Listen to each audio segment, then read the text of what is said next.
start with this? Augrael is my name, and you perhaps know why I am now your chronicler. Still, probably best to start at the beginning. When the heroes marched past me in the main library and onto the restricted collection, a chill went through my rotted body. Bad memories in there. The ghouls offered parley, and the party were fools to trust it. They were introduced to Nakazaran, the high priestess of the cult of the Genker, and her towering, flesh-stitched effigy, to Belcora. She offers information and a choice. The attack on this town above, she says, was the work of entities further below. And the heroes must choose, join the cult, and embrace the ghoulish fever, or die. They of course choose to stand against this brutal ultimatum. An extraordinary combat ensues, with ghouls all around, magic far-flung, and I don't know how the hell they got a dinosaur. How the hell did they get a dinosaur?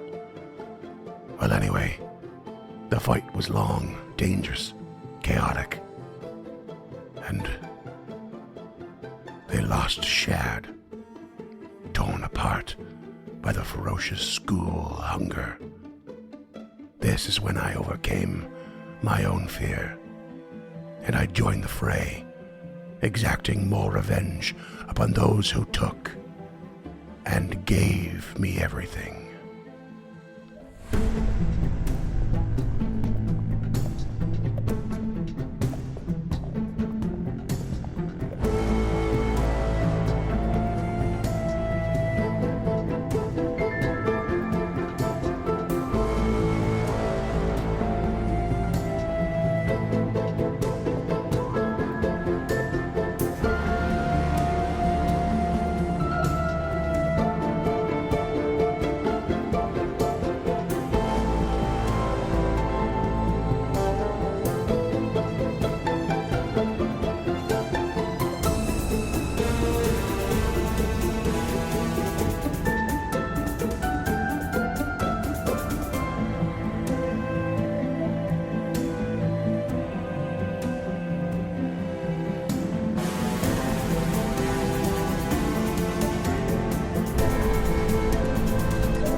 Welcome back, listeners, to Stemming the Tide. Who's ready to get controversial tonight? Yeah, that's right. Oh boy. Things might get a little crazy in this intro banter today. We're talking preferences, and we're talking pineapples. Who here likes pineapples on their pizza? Whether it be a Hawaiian, a spicy Hawaiian, or just, I don't know, fucking olives and pineapple. Oh yeah, olives, pineapples, jalapenos, ham. Best pizza toppings. Well, that's a combination. one. Duncan stamp of approval. Yeah. All right. Listeners, James' video feed has gone blank. Oh, there he is. He's back. You guys can just skip me for this one. Let me know when we're starting the episode. Oh, I didn't know that there was The hatred is real. The is real. hatred. This But one's been sitting on our backup banter list topics for a while. I've always known this would be one that James wouldn't even want to touch. As far as I know, he hates pineapple just across the board. You can correct me if I'm wrong. But for it to be on pizza, he's told me in the past, it's an absolute travesty. I'm gonna take it or leave it. I have no problem with pineapple on pizza. No issue whatsoever.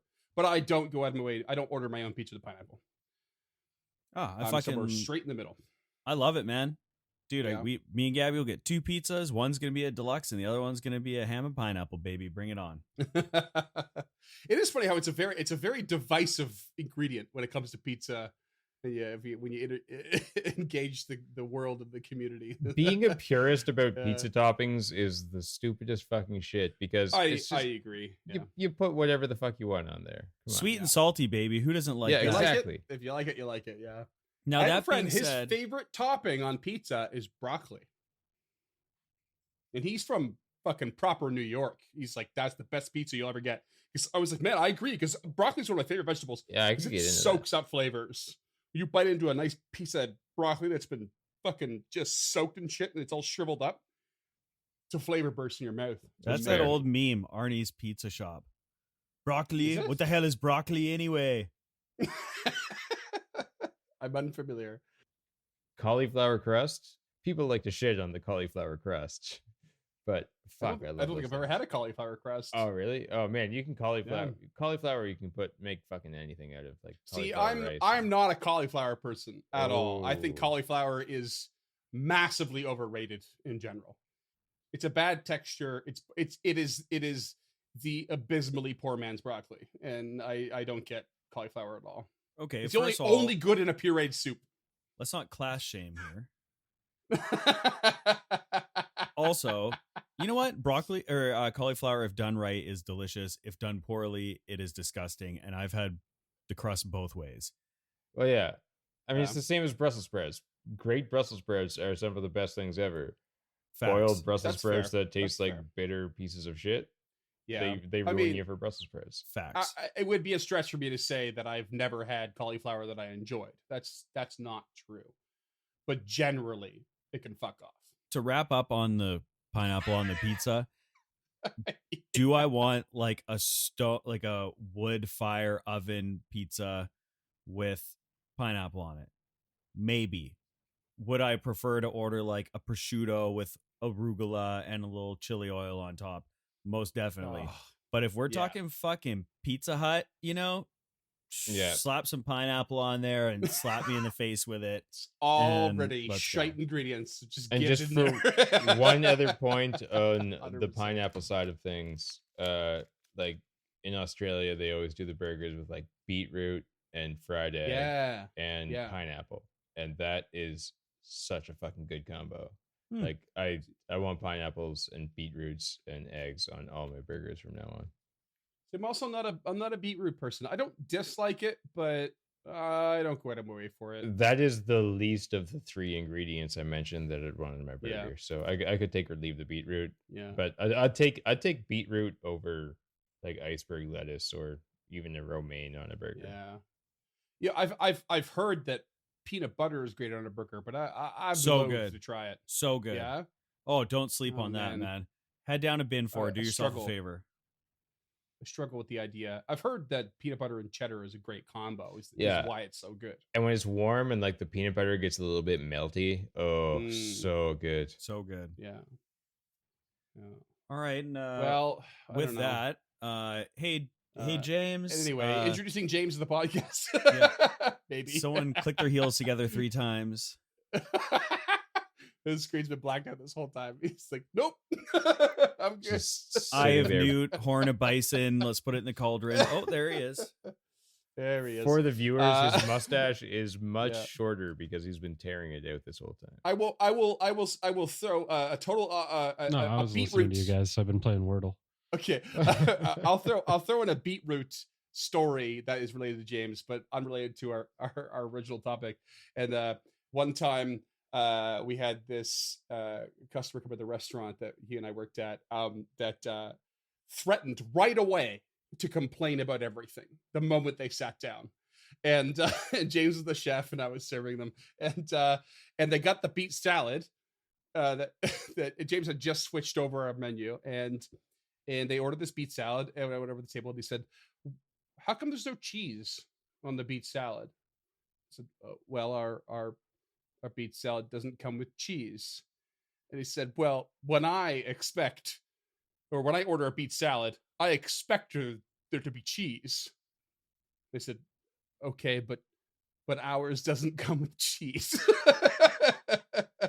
And the whole night went like this. And every time they said something, I just went back to tell James.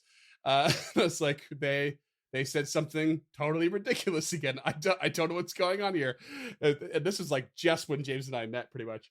And by the end of the night, they had ordered James bread pudding, which is hands down the best bread pudding I've ever had to this day. And they said to me that the bread pudding was too bready, whatever that means. And they said, you go tell the chef that the next time I'm in, I'll go back there and show him how to really do it. Oof. And I said, nope, I'm not doing that.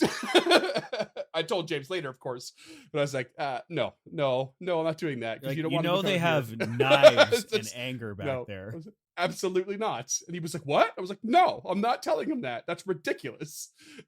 Here's your bill. You can be on your way now. Unbelievable. Yeah, I may seem like an upbeat and jovial human being on the show, Yeah. but that is 100% an act, listeners. I am a grumpy, volatile hermit who just wants to be left alone in the dark all the time. You don't have to dress it up so much, man. It's like, who wants to get Yeah. stabbed? All right. You want to get Yeah. stabbed, you go back in that kitchen. Yeah. Yeah, seriously. Yeah. You are playing with fire in a nearly literal sense. Why don't you go tell your mechanics how to do your brakes where you're at? Yeah, and see what happens. Yeah. I mean, Good on honestly, you for hiring yeah. a professional and then micromanaging, you fucking Yeah. moron.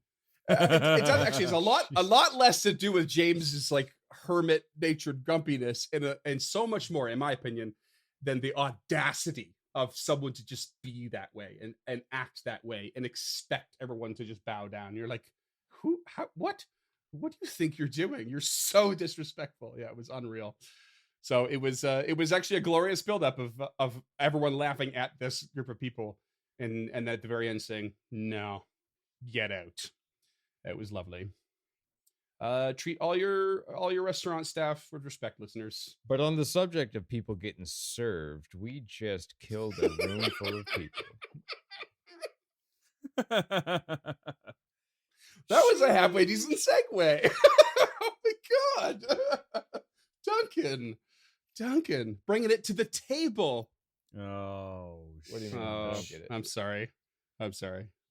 check, please. Sorry, guys. Last episode was my birthday. Yeah, you get that once. It was last week, according to the chronology of our normal release. No, 2 weeks ago, according to our release schedule currently. This might actually be 2 weeks from now by the time we release this. Oh, jeez. I mean, you're not wrong. That was a combat and a half. That took a lot out of me, actually. There were so many working bodies. Shad got mangled. I'm not gonna lie. If I hadn't rolled so poorly on Physic that whole time, and he had rolled so well on his saves, I would have done the exact same thing to him that I did to Shad. That was the plan. But you got lucky, more or less. Dude, honestly, and then you brought in Augrael, and I think that you had a plan to try to kill both of our NPC friends because you're sick and tired of it. It's your birthday, and you thought you could use that as the excuse. I see right through you. I see right through you. No, that was not it. That was not it at all. I wanted Augrael to hold back because he was afraid of that room, the restricted library. I know. He's also a that's where beast shit went down. compared to Shad. Yeah. I mean, apparently they're the same. They're the same CR. They are the same challenge rating, but he really ripped it up. It was kind of poetic because he hates schools, even though he is one. So it was kind of lovely that he was rolling so hot. Yeah, he came in with a vengeance. It was great. Yeah. So I mean, getting back into this, we are in a fucking war zone here, and the dinosaur has very little time left. I haven't taken it off the battlefield yet, because just in case Physic wanted to have a moment with it. But it's not going to last long. Yeah, I'm trying to think of a good pop culture reference about a person interacting. Like, if he was up a tree, it would be a, brontosaurus with the kids kind of Right. situation. But he's not. So what he's going to do is just... You don't want to act out the last scene in Old Yeller? Oh, God. Jesus Christmas. Just like racks a bolt. Oh, Oh, God. We God. really we awoken the dark side of James with our intro banter. Yeah, I didn't realize how controversial that was. loathe That's gonna be. pineapple. vicious. Freeman, The you set problem me up. is like a walnut brain is really hard to hit compared to a golden retriever. Um, Not with the 12 gauge, it's not. Oh my God. But you really want the I slug, don't like, you know? I don't like this at all. I don't like this at all. This hurts me. Sometimes you got to put them down. James, you wouldn't be making this show if it was a giant space hamster. Probably. Still, yeah. Damn it. still Sometimes you got to about put your pineapple. pets down. guinea pigs are apparently delicious. That's what I've heard. They are delicious. Have you had one? Yeah, I did. Yeah. Oh, sweet. I actually have heard they're pretty good. Yeah. What the hell? Well, dinosaur gone. Clutch item, pseudo homebrew item used and consumed. Whew. That was something else. How's Lady Gilda feeling? I got a natural 20 on my save, so I'm no longer second. Okay, you're retching up. Love it. I'm still enfeebled 1 for however long that lasts. Oh yeah, I will double check that, but it shouldn't be too long. It's up to a minute, so it'll wear off pretty soon. As this is happening, Tulok, who is enfeebled the twice, just kind of slumps down with his back to one of these display cases and puts his hands to his sides, just sighing in relief and in, I don't know, exhaustion. And he puts his hands to his sides and he just feels something as he puts his hand down, and it is the staff, which is laying beside him, that the high priestess left there. And he pulls it towards him and takes a look. It is a staff. Again, it's like this long wooden staff, but it's covered in bone motifs. The bottom has a couple bones attached to it. The top has like 2 to 3 skulls and different bones attached to it. Roll me your choice of a magic check to identify this item. Jesus. I'm just gonna use a hero point. I've got 3. I want to know what this thing is. Okay. That was a 13, by the way. By the way, I'm going to give you a +2 to this roll. Oh, You pick it up, and you actually feel like it's giving you knowledge about it. 15 then? No, that won't do it still. Okay. 21. No. Ooh. Chill. But hold on. Hold the phone. I think you know it anyway. Because it's not unlike wands in the respect that you can feel the magic emanating through it as it all appears on your spell list. It is all something that is akin to you and yourself and your innate powers. Okay. And it might even be kind of chilling to you in its own way. But you realize that this is a staff of necromancy, Ooh. which is filled with occult spells. This staff will give you a +2 circumstance bonus to checks to identify necromancy magic of any kind. That innateness was already hitting you.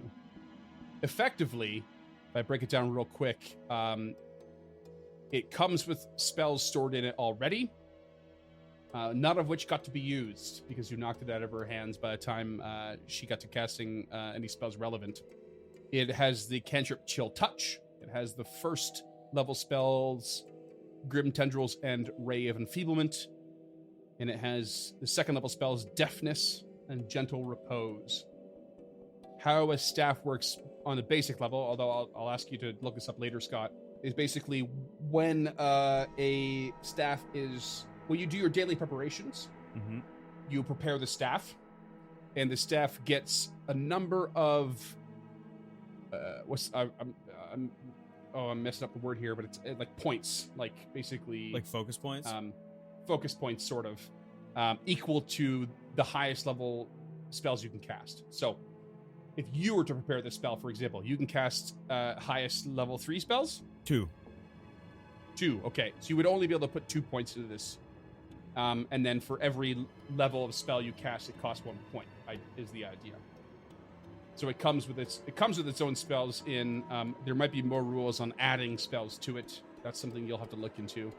But basically, if you were to prepare this staff at the beginning of your next day, you could put 2 charges. That's the word I was looking for. You could put 2 charges into this spell, and then you could spend 2 charges to cast, say, Deafness, or you could spend 1 charge to cast Grim Tendrils and 1 to cast Ray Enfieldment.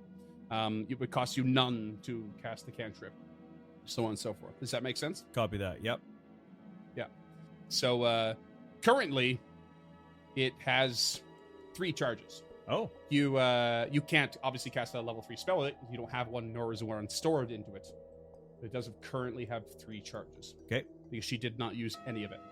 And holding it is a 2-handed weapon, but it only takes 1 hand when it comes to like somatic components to cast a spell when necessary.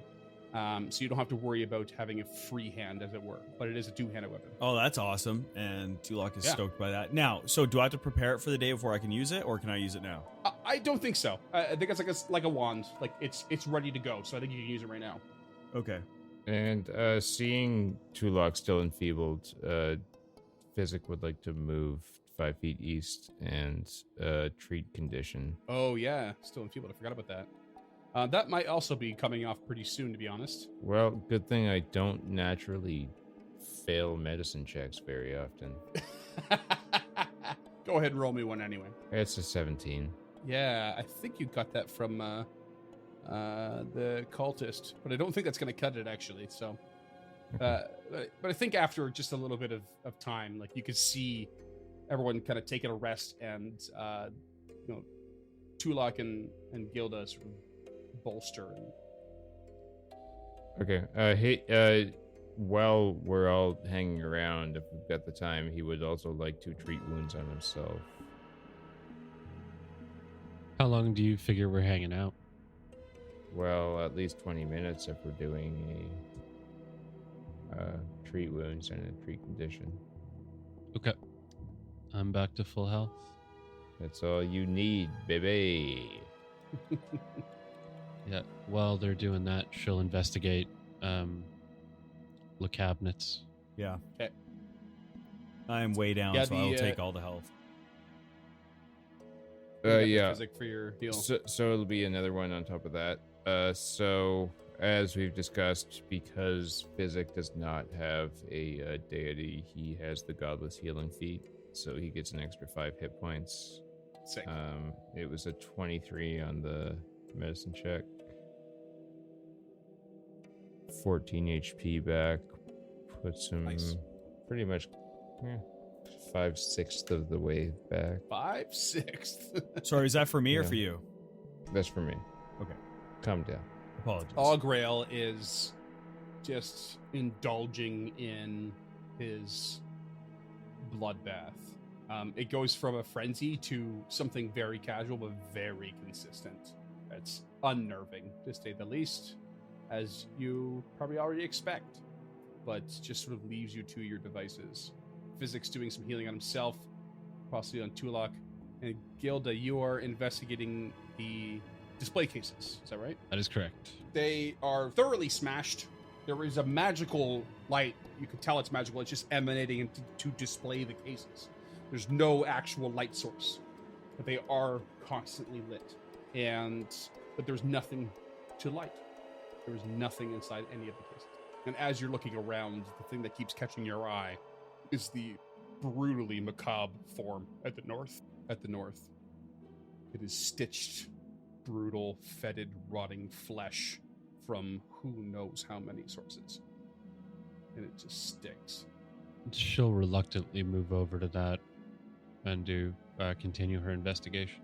It is clearly a feminine form, though there's a part of you that probably does not feel surprised by that.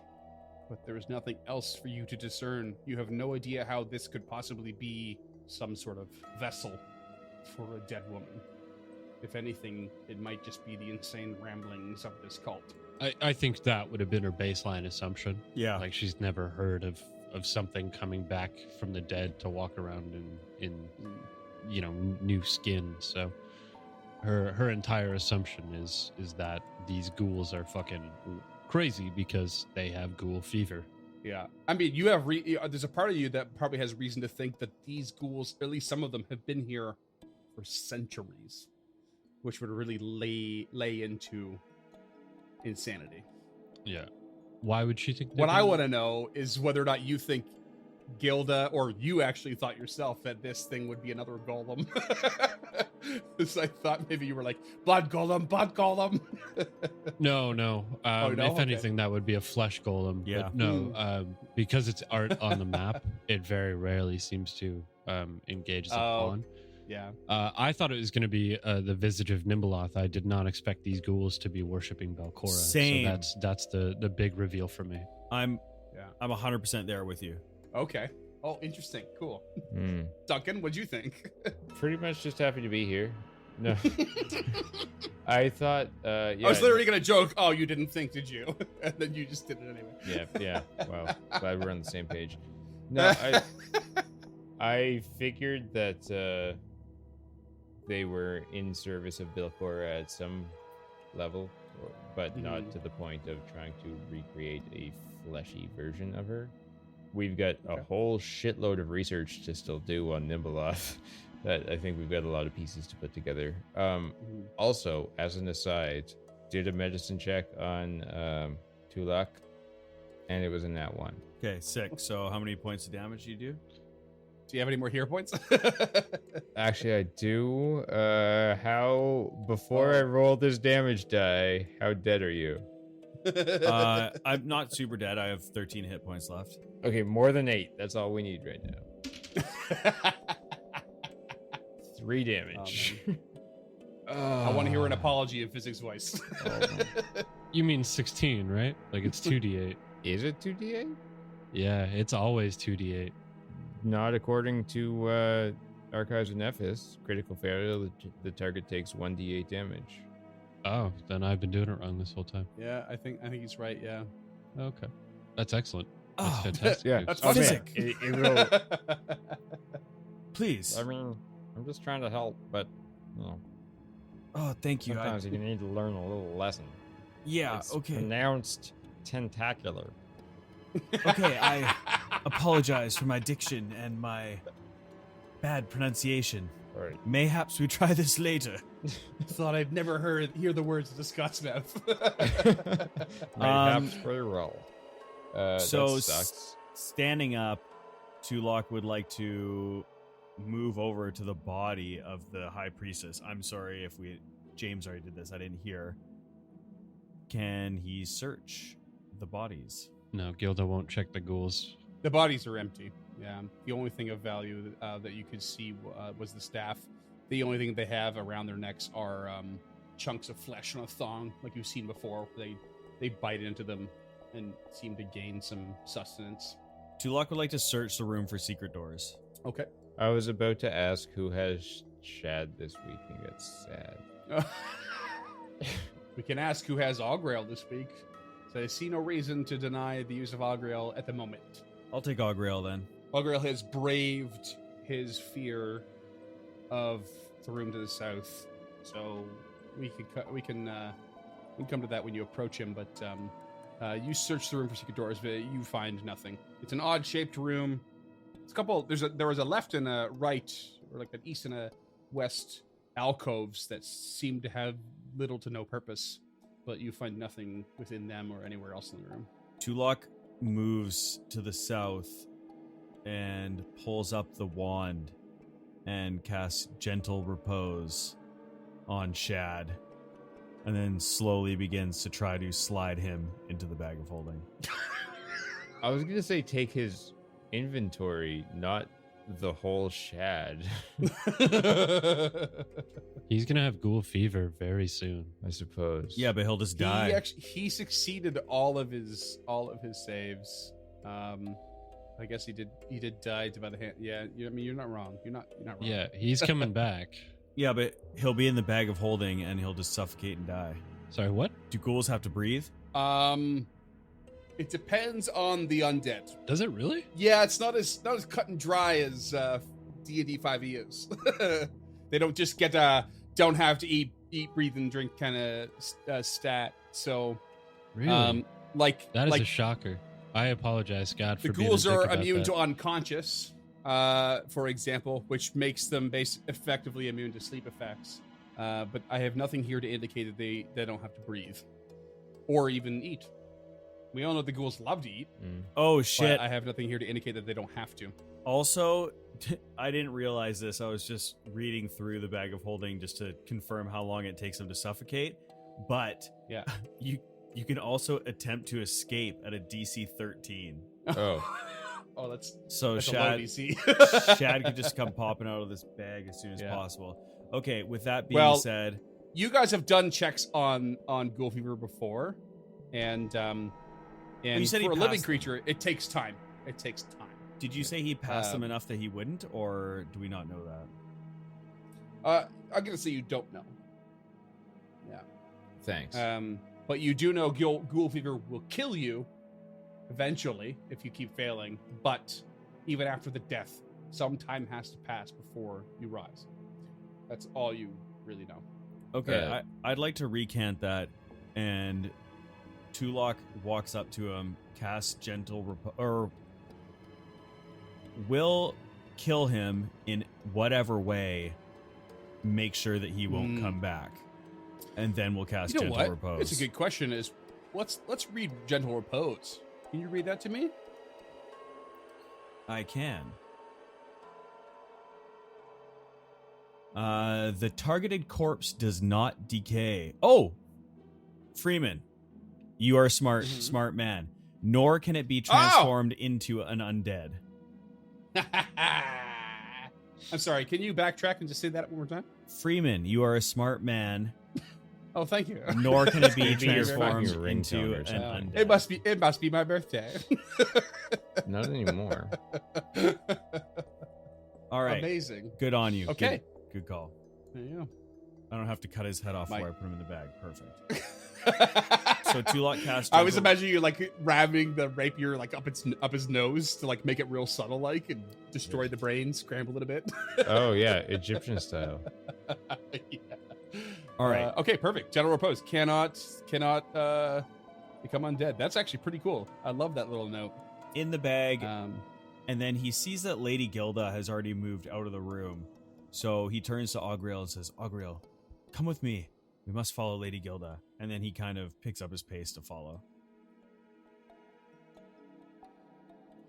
and Augriel grabs a few bites along the way, but follows. And sorry, have we done a thorough inspection of these broken trophy cases? Yes. Yeah. Great.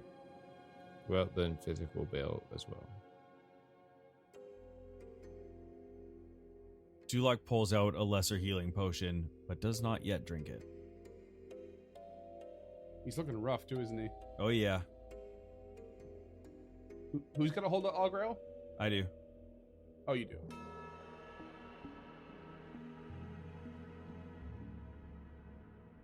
Gilda okay. just moves out of the room, moves south, right past Shad's body without a second look. Starts pacing around in the anteroom beyond the restricted. Settles on this door, the southwesternly door, and just throws her boot into it. Oh, Gilda's having a boy. fit. Oh boy. And you, barely waiting for your comrades, thrust open a door that leads into a room that has long shelves with several chairs drawn up to ring this room on all sides, save the north, where you're coming from.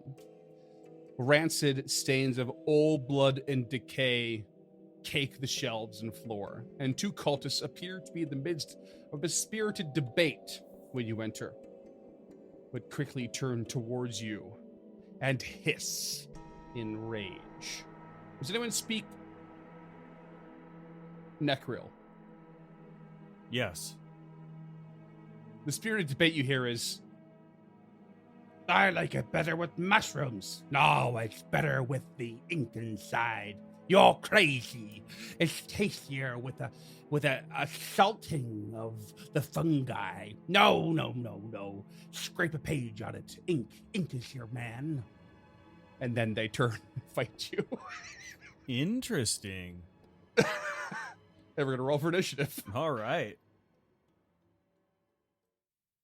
Just rolling right back into it, eh? Right back into it, I guess. Oh, I want to know what's in Gilda's mind right now. Gilda seems mad. Big mad. Let's get Gilda's initiative to start, since she's so eager.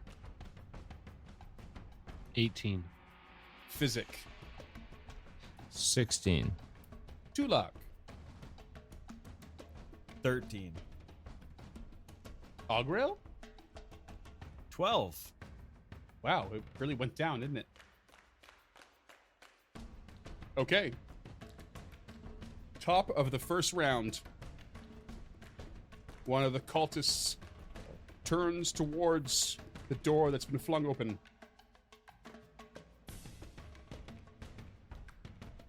And hissing at you, will move to the back of the room to get a little more distance. And seeing you're a bit bulky, cast Ray of Enfeeblement. Natural 20 to hit. I'm gonna need a Fortitude save, and your degree of success will be worse by 1. To 20. This is the exact same thing that happened in the last room.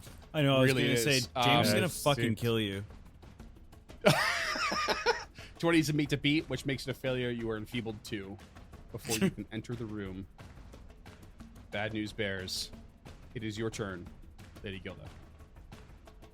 First action, close the door. I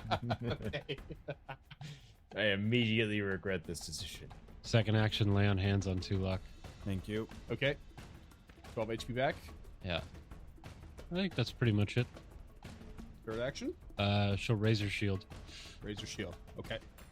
The next thing that happens is the door opens again, and there is a cultist right there, and it is going to attack you with a jaw attack and try and bite you, Lady Gilda, for a 20 to hit. I know it's not going to hit.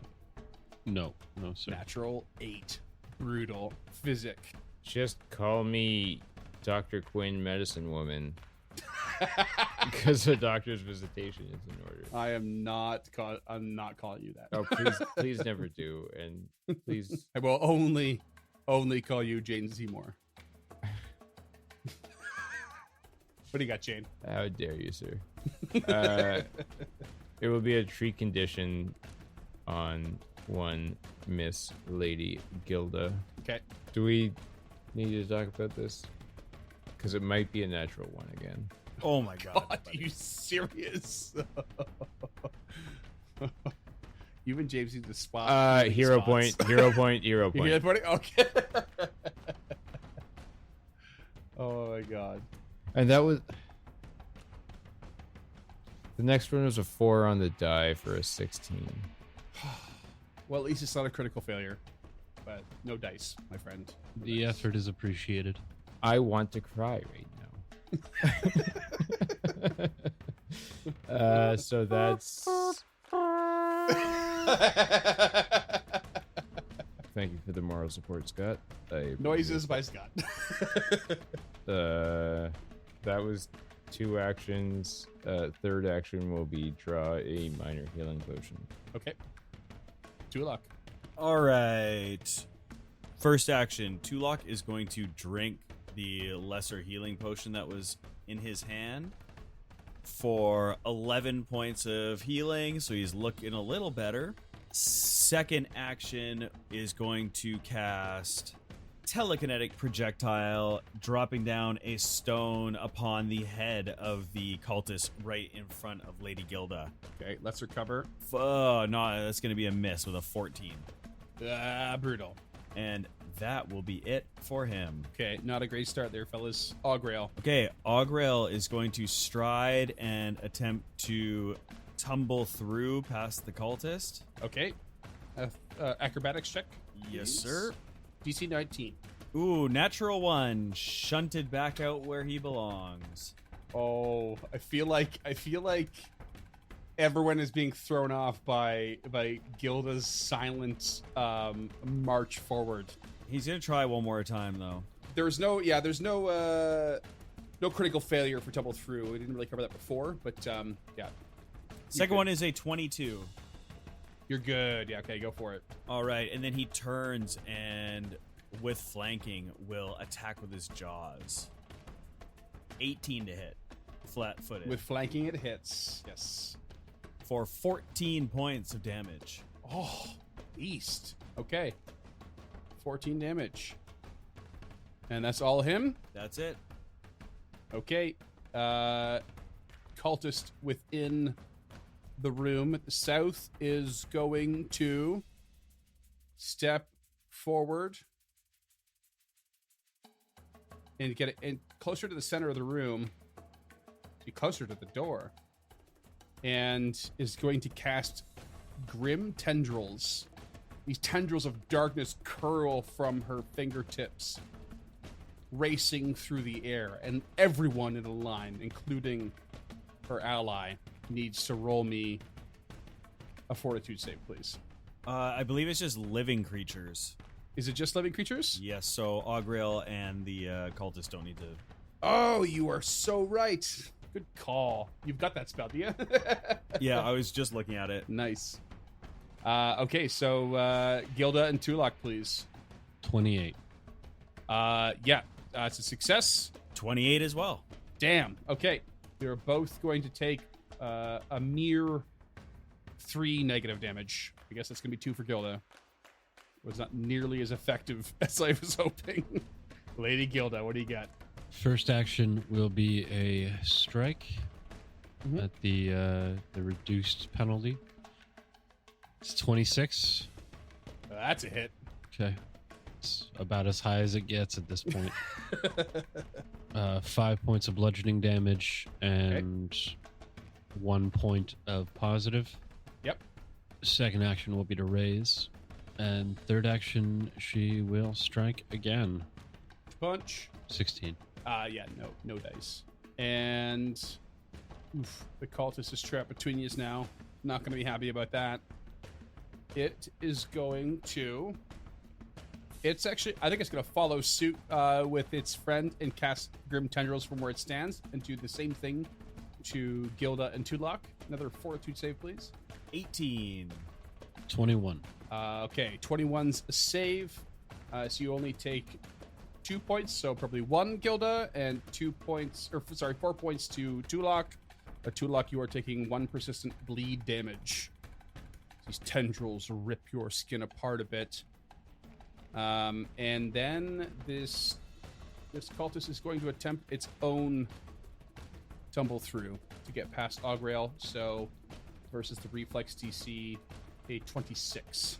That does it? Yes. Okay. And beelines it to the near the back of the room. Physic. First 2 actions, gonna do another tree condition on Lady Gilda. Again, how fucking awful is it that having like a plus 12 bonus, you're like, I'm about to fail this check. It is bad. Holy fuck. A 2 on the die for a 14. Oh my god. Better than a 1, man. Oh my. You know what? Hold on. Here's a weird caveat that I just thought of. Because it's fairly widely agreed on that the Chirurgeon does not appropriately use crafting for medicine. The healing gloves aren't giving you a proper bonus. Now it might rule me out here, but the crafter's eyepiece is giving you a bonus. But the healer's glove should also give you one. What type of bonuses are each of those? Are they both the same bonus? The crafter's eyepiece is a +1 item bonus to crafting checks. Mm-hmm. And gonna the assume healer's gloves is the same. so item. Okay. I really wanted to throw you a bone there, but I guess I can't do it. Yeah, well, I'm just boned regardless. The old bone physic. Yeah. Okay. That's 2 actions for the third will. Oh, actually, he had drawn a minor healing potion on his last. But he will apply it to Tulak. All right. 9 HP back. Thank you, Physic. Oh, yeah, we're doing pretty great over here. And that's it. He says with zero gusto. Tulak, what do you got? All right. Tulok will raise his hands and just shoots 3 actions worth of magic missiles directly at the northmost cultist. Okay. Coming up with 3 points of damage, 6 points of damage, and 4 for a total of 13 points of force damage. That's some fast math. Augrail's turn. Oh, wait. Tulak's bleeding. Let's get a recovery check. Coming up, 15. That's a meat to beat. You're good. You take 1 damage, though, before you do the check. And now it's Augrail's turn. All right, so a little bit of blood rolls down Tulok's face from his eye. And Augrail, first action, strides forth into the room and will strike out with his jaws. 30. A fucking 30 to hit. Oh, my God. He's still in a blood rage. That's a crit. For 26 points of damage. Holy jeez. Yep. Nearly dead. All right, and then he will attack again with his claws. 15 to hit. Miss. All right, and that is it for Augrail. He's too happy to be bathed in blood right now. His second attack wasn't focused. The cultist in front of him is going to cast Chill Touch. I need a fortitude save from Augrail. 22, baby. Nice. That's a success. God damn it. So it does nothing. And the cultist is going to move to the back of the room, starting to be a bit panicked itself. Lady Gilda.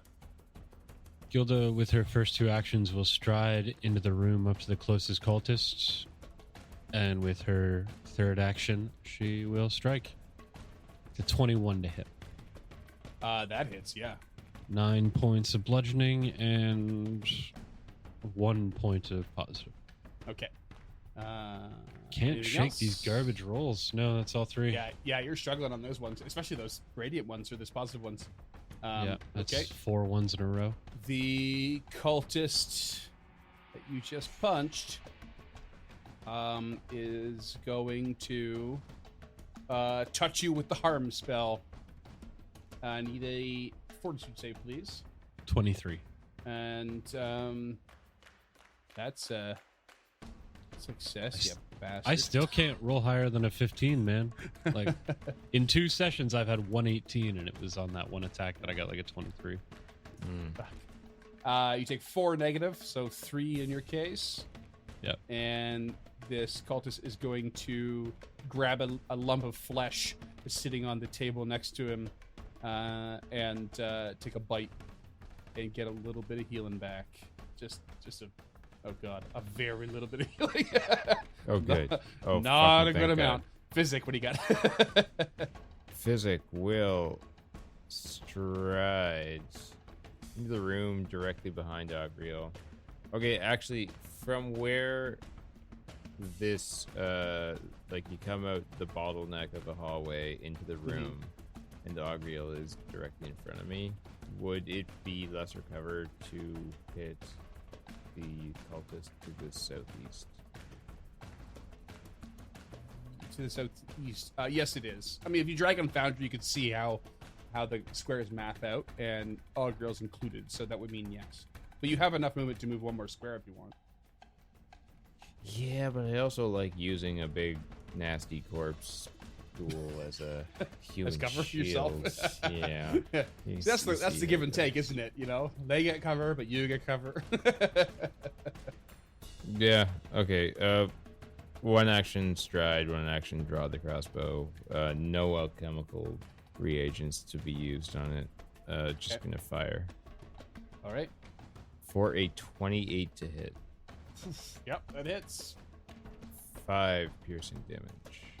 Okay, solid hit.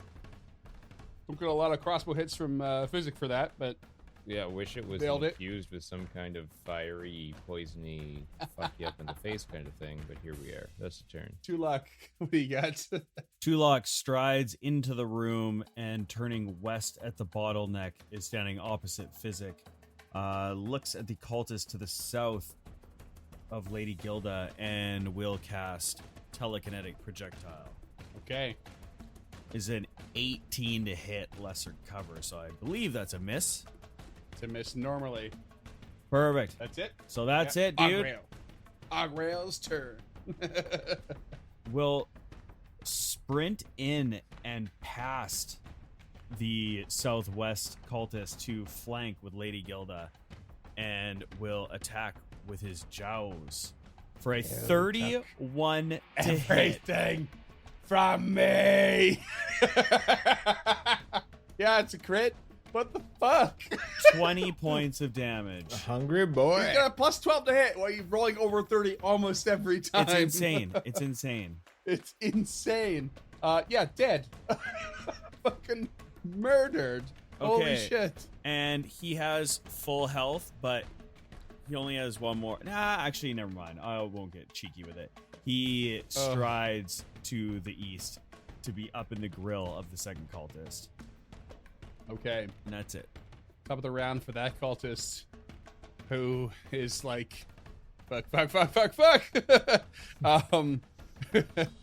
I shouldn't have gotten a flesh-eating cult after all. I mean, seriously.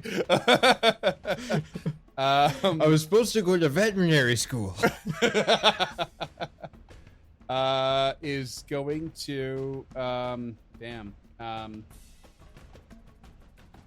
it's going to cast telekinetic projectile on, I don't know who to do it on. I'll just roll for it, shall I? Tulok 1, Physic 2, Gilda 3, Agrael 4. It's going to be Gilda. Telekinetic projectile 22 to hit. 22 is a hit, but she will use her reaction to use reactive shield to raise her shield, making her AC a nice, cushy 23. Nice. You Gotta love that, cheeky bastard. Okay, it fails, and this dude is like, for being an undead cultist, panicking and starts to beeline it for the exits, but barely makes it to the bottleneck. Lady Gilda. Punch him to death. Stride. Punch him to death. Strike.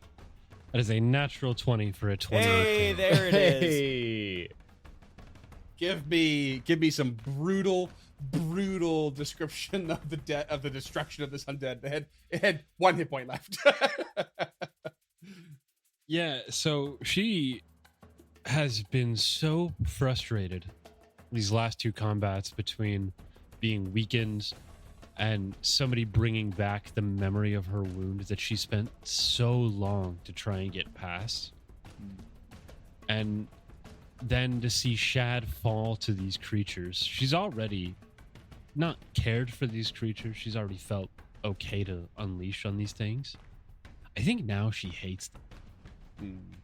Or she's used to losing soldiers, and it's moving on, but she still needs time to process that, and she just doesn't have that down here. So she came down, she put her boot to the door to just try and soldier on, because that's literally what she's been trained to do, is to soldier on.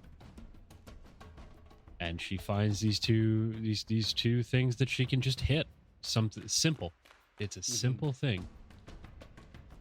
And she sees this creature retreating, and she does something she wouldn't normally do, and that's hit something in the back. But she steps up, charges all that rage, fury, and it's almost cathartic as she just puts her fist through this thing's spine, out his stomach.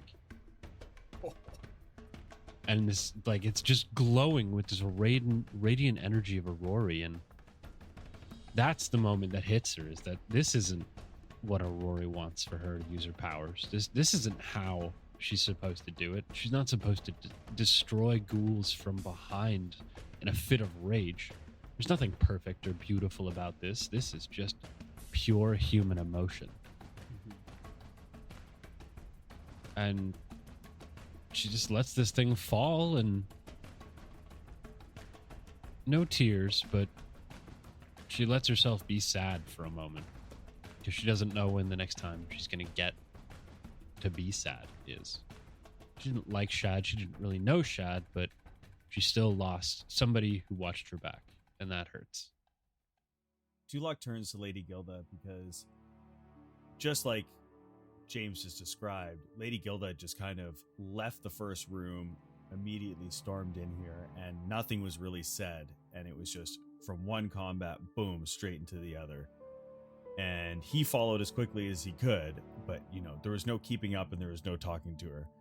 So he turns to her and just looks just deep into her eyes just to try to see what she's feeling and feel what she's feeling, and I'm wondering if she meets his gaze. Yeah, she would. She would have no reason not to. I mean, she knows, like, now she's kind of realized that she's sad and angry, whereas before, I don't think it really hit her. She was seeing red, basically. Yeah, she's trained to soldier on. Like, she's a literal soldier, right? So somebody It's like falls, somewhere you keep moving between forward. losing your temper and straight discipline, like right in that. Yeah. Yeah. Lady Gilda, please stop. I need a moment to breathe, and we've been moving so fast. Just hold off a moment. Are you okay? Are you injured? Just tired. Weak. Weaker than I'm used to. Those beams those things have been hitting me with, they don't bring back pleasant memories for me. Right. I suppose, in many ways, I've lived a blessed life compared to yours. Though I felt weak, I had nothing to associate it with other than maybe my lack of physical prowess in my youth. Do you feel like you can move forward, or should we take a moment? Sorry, go ahead. You might feel weak, but it's not weakness. There's many more opportunities for us to help. We might need to take a rest. We might need to draw back. We can rest if that's what you two require, but I'm good to push forward. There's only 2 more doors left here. I don't see why we couldn't make the attempt on those 2. And it is weakness, Isaac. It is exhaustion. It's being tired beyond recognition. I know how much I can carry, how hard I can hit, how fast I can be. I mean, I'm not fast on the best of days, but I know my strength. And these things keep taking it away from me. And I earned my strength through my recovery. So it pisses me off that they can just sap some of that away. And I know anger and rage, it's not what Aurori wants, it's not what Shaylin wants, and it's certainly not what we need after that little mess in the previous room. And if we need to go back to town to ask Yasma for forgiveness, then we can do that too. But I'm absolutely ready to keep pushing forward to destroy these things. I, as well, believe we should stay.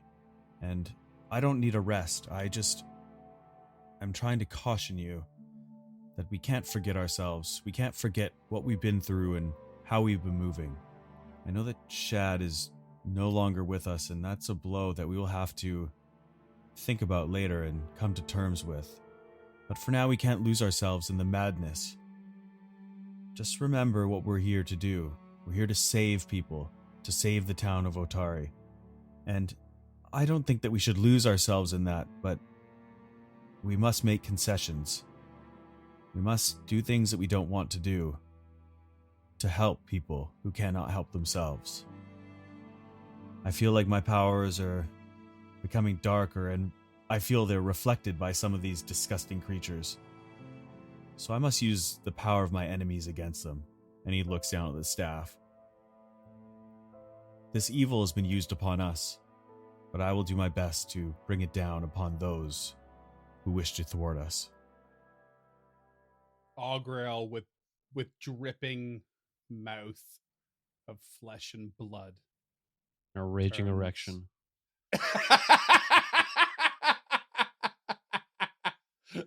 It was so Half classy erection. for a second.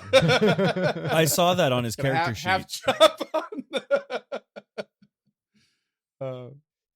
Just If this erection lasts 3 actions or more, consult a doctor. If this erection lasts more than 3 fortitude saves. Augrael looks up, blood dripping from his mouth, and he just says to you, blank white eyes, They took all of it from me. But what they didn't understand was they gave me the strength to take revenge. I don't know if I would have it back. I don't know, because I forget. But I would rather see them dead. Proper. And Physic will attempt his classic pat on the lumbar lower back, but then just kind of see how gross the whole ghoul thing is and like stop mid back clapping or yeah, I mean, the room you're Let's in give it. alone is disgusting. yeah. It's covered in blood and gore. Yeah, so he gets about halfway through the swing to clap him on the back, and then goes, "Let's go just get him, The buddy." good guy Keanu Reeves shoulder hover when he's taking pictures. Exactly. yeah. All right, so Yeah. Tulok is going to take a quick peek around this room, and then he's going to say to Augrael, perhaps you should look at these books and let us know how they're different from the other libraries. And if we need your help, we will shout to you. So Augrael, he moseys back out to the room you were just in, the restricted area, as it were, and he starts searching around. And without much time needed, he quickly turns to any one of you and says, This is a whole new section of the library. It's not far away, but it is brand new. It has so much more. It is going to add to our research. and with basically a venue attached to a venue, this is a second area for you to do research points in. So you have the main library and you have the restricted library, and they are both worth research points. To choose which one you're going to be researching in, essentially. Neat. Copy that. And sorry, Tulok is going to search the room that he's in. I don't know if there's anything in there of note. Why don't you just send over the notes on this floor of the map, and I'll take a look for you. Yeah, sure. Yeah, I'll do that right away. All right, and you search this room, and nothing. Just blood, guts, and gore. This room appears to be a room in which you wrote in. One would write in a lot of silence and solitude, perhaps. And I think it stands out only because part of this sort of pseudo speech that Nakazaran gave you was that you would accept the ghoul fever and you would be left in the author's hall. And you feel like this is the author's hall. Copy that. So that's where they turn people. This is where they leave them to be turned. And that's why it's so filled with brutal gore. So do we think those were a bunch of neophytes that we just destroyed? I mean, they're basically, they were certainly quite equivalent to the first one you fought and the faithful, quote unquote, that you fought previously. This similar abilities. How often do they actually get fresh blood down here? Probably not that often anymore. Not anymore. So Tulok leaves the room and stacks up behind Lady Gilda and motions to her and says, "Do you hear anything behind the door?" Do I? You do not.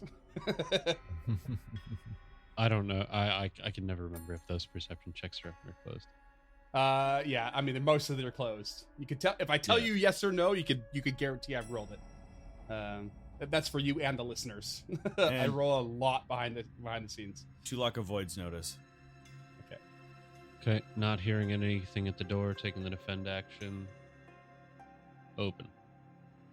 Open. Same bottleneck sort of room, but you catch a glimpse right away of a purple-hued apparition that is floating back and forth along the length of the room. North to south, south to north. If you step in a bit further, you notice that the room is lined with tables divided into several narrow carrels. Old wooden chairs pushed in against them. Upon each carrel are old stacks of paper and tattered books that sit amid dry inkwells and brittle writing quills. To the south, a skeleton dressed in shiny-looking chainmail lies slumped on the floor, clutching something in its bony hand. The apparition appears to be leering over invisible shoulders, as if monitoring and judging the work of people who are not there. I think this one's your room here, Tulok. Tulak will nod to Lady Gilda, agreeing with her, and strides into the room. "You, spirit, please speak with me." And he is going to use Graves' voice. So I can use my choice of spirit lore or haunt lore to make an impression or request things of incorporeal creatures. Okay. So, using spirit lore, he rolls a 16. And I'm not necessarily trying to... I'm just trying to get it to do what I want. And so the DC, I believe, is up to you. Yeah, I believe making an impression is not about having it do what you want, but improving its attitude towards you. I'm not even Is the necessarily trying to get it to do that. It's more of a request things of the incorporeal creature, and that was just to speak with me. Okay. All right. I'm gonna have to insist you're farther into the room. Just throwing that out there, Okay. like to there. Yep. Okay. Fine. And when you say this spirit is at the far end of the room, and it turns really abruptly and sneers. Its wisping robes flutter. She gestures in admonishment, and as she floats towards you, almost as if marching towards you, she says, "You must be the new scribes. Disrespectfully tardy." She glances over your shoulder at Lady Gilda in the back. "Not a great start. Sit and begin transcribing." She motions towards a stack of old crumbling tomes in one of the carols. No, I'm sorry. You are mistaken. We have been sent here by the mistress herself to pick up the completed works, as well as check in on the progress of the other scribes. You're going to have to roll me a diplomacy check on that one. All right. I can do that. Ooh, I'm going to use my last hero point on that. It was a 2 on the die. That's going to be a 23. All right. Her eyes narrow. The completed ones. There is a process when we send those out. We do not expect scheduled visits. They come when I request. But the mistress, well, she is not as reliable as Volek, she catches herself, shakes herself a bit. Not as reliable as Master Azrene. Oh, this is Volek's lover. The book lady from downstairs. Yeah. Looks at you, almost through you. You'll know that we have entirely too much work to do. Our work is to be the highest quality, and I suffer no fools. And for every mistake, and you and all of these will make mistakes, you will face the repercussions. Explain to me why you are here when I do not expect you.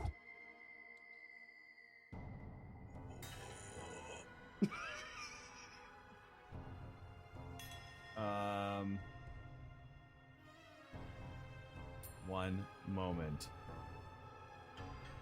Tulok pulls out the doll of Borbo and says, I lied to you. Your lover Volek is in trouble.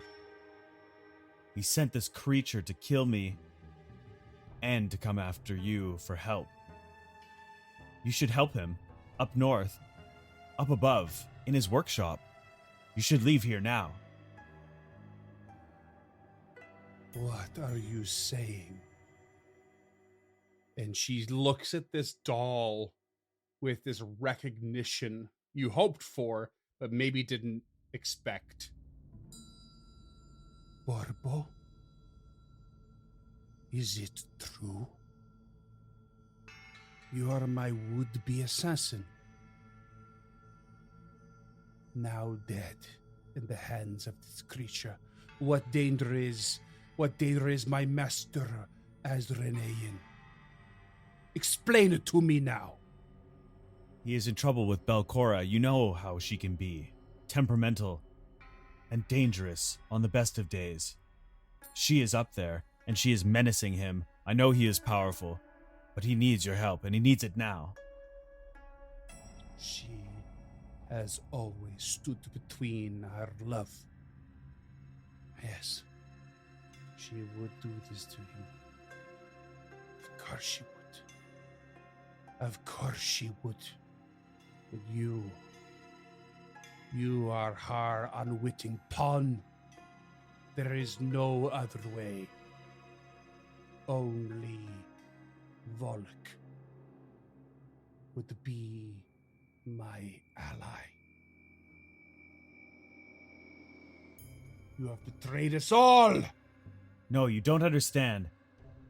I've come here by his purview to get you, to bring you to him, to help him. If you do not wish I to would help, be the first. I would be the first, he told. He would send me, not you, not against me, but me. I would be his vessel. How dare you consider it otherwise? Be gone with you, and I will not kill you. fine. Yet. Have it your own way. Leave your lover to die. And Tulok begins to walk out. He cannot die. He is invincible. Tell me how he could possibly die. Tell me the truth. I will tell you no more. Your stubbornness is your downfall, and it will be the death of your lover.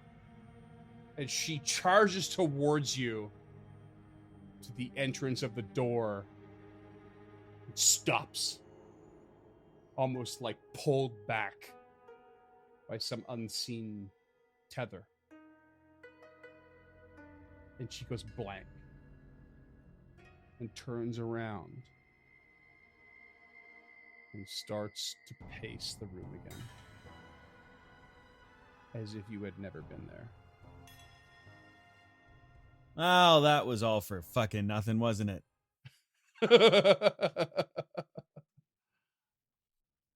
All right. Tulok closes the door behind him and turns to Lady Gilda. Well, I suppose we can just leave her in there for now. I think unless you want to save her soul, we don't have much of a choice. There's not much I can do against her without a good night's rest. Yes, I believe we could potentially come back in here to purge her. But for the time being, it's not worth the trouble, I don't think. I'm starting to Last- think a lot of this isn't worth the trouble. Head up there, Physic. We've done some good today. We've at least destroyed most, if not all, of a cult who's trying to bring back Belcora. Who knew there could be so many layers to this down here? And one door left on this level. Hopefully, there's no more further. Well, we shall find out, shan't we? I'd prefer shan't.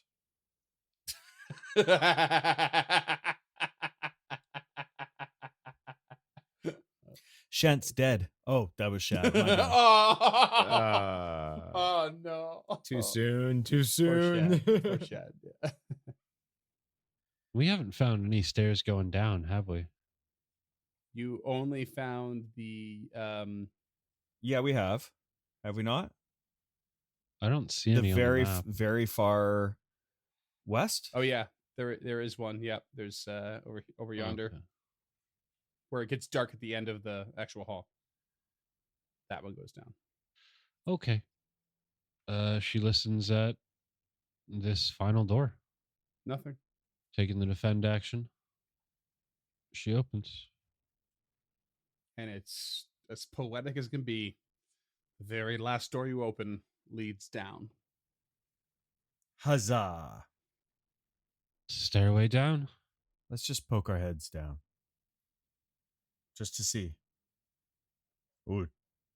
Gilda just went straight for it. You said poke your head down. I know. Listeners, the beauty of Foundry allows me to set up buttons that the players can hit to actually go to different maps, and that's what Lady Gilda did. You're met with a very narrow staircase that ends in a hallway that turns to the east and to a door. She listens. Detect magic. And okay, no magic detected. But Lady Gilda, you hear a sort of change in the atmosphere almost. It's like listening to a conch shell to hear the ocean. It's as if on the other side of this door reaches some sort of cavern where you can hear non-existent sounds continuously echoing. Hopefully, it's a Final Fantasy-esque healing spring. Or a Zelda-esque. Fairy. Perhaps it is the fountain of youth. Well, she opens the door to find out. You crack the door, and that's exactly what you see. But it leads across a bridge to a pavilion of sorts with a flickering fire off to your right. You can't quite see what it is. She steps into the room. You step into the room. Oh, boy. That's what you want to hear. You see an immense cavern, much bigger than you expected, cold and damp. Water drips from condensation above and into a large still lake. Thick patches of moist mushrooms, some nearly 4 feet tall, grow along the western shore of the lake, while a narrow trickle of water feeds in a tunnel to the south. A 35-foot-long pavilion is what's in front of you, made of stone, and stands in the middle of this lake, elevated about 10 feet above the water level by more than a dozen stone columns. The pavilion is encrusted with damp, pale fungus. 2 stone bridges arch from the pavilion, one connecting to the door set to the northern wall and the other to the door you just came through. And a faintly flickering campfire specifically burns in the middle of the pavilion. And as you step out, you get a fuller view. And you see a man sitting at the campfire.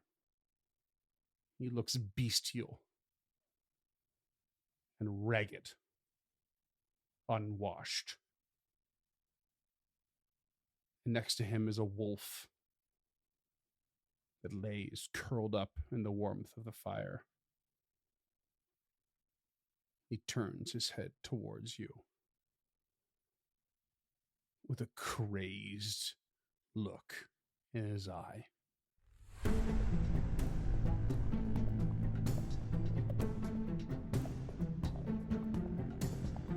Stemming the Tide is an actual play podcast of the Adventure Path Abomination Vaults and is produced by the Uncharted North Network.